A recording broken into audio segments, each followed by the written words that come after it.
Well, afternoon there, guys. This is Chris at Folly Models. It's a very rainy day, which means what better day to stay indoors and get on with a spot of modelling or painting or anything of that ilk.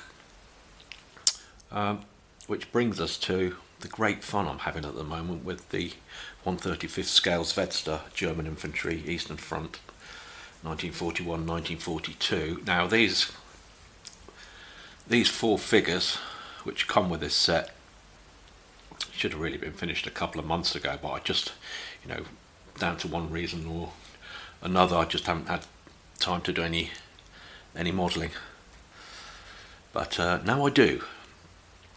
So the next video, hopefully in the next couple of days, these should all be finished. None of these are actually finished at the moment, apart from this chap here in the kneeling position. The base is not painted yet, but the figure is more or less finished on that one. So that's the consistent effect I want to achieve on all these figures. That one's pretty much finished as well, but these two are definitely not, as you can see, because he doesn't have an arm. Which brings me to the next point. As I'm not experienced in painting 1/35th scale figures, in fact I've not painted anything like this for decades, so I'm basically new to this as well, but I'm having great fun. They are a challenge.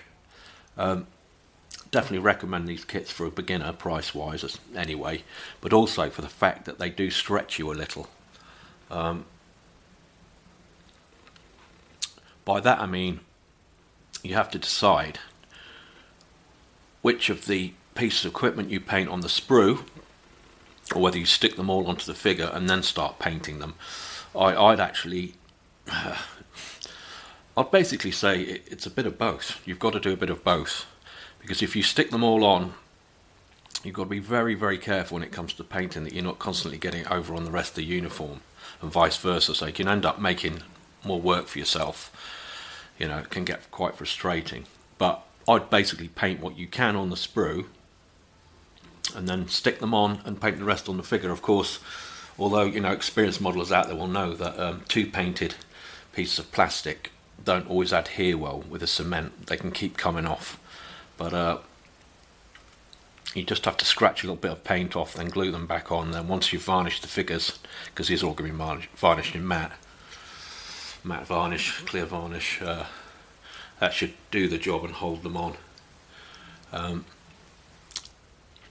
Yeah, it's a great little kit.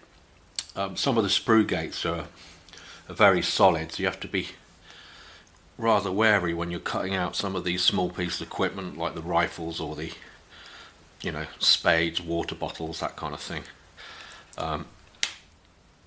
You can easily damage the equipment. And also, if you've painted most of the, like for example that rifle there, you can't see it there, if you've painted most of that on the sprue,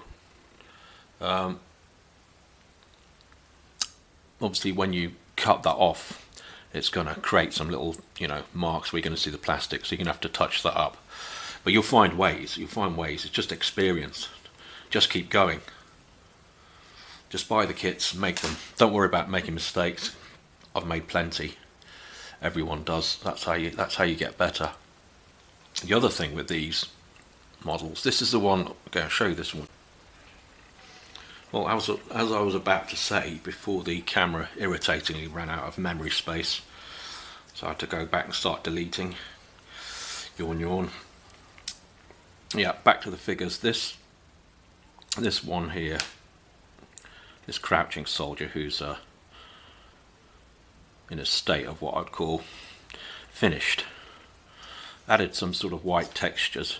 Maybe some of my painting on these figures is a little bit too textured, but that's the experiment I wanted to make. You've just got to make them as uniform as possible, really, if they're basically from the same units or same military role, if you like. But yeah, so on this I've got the snow effects.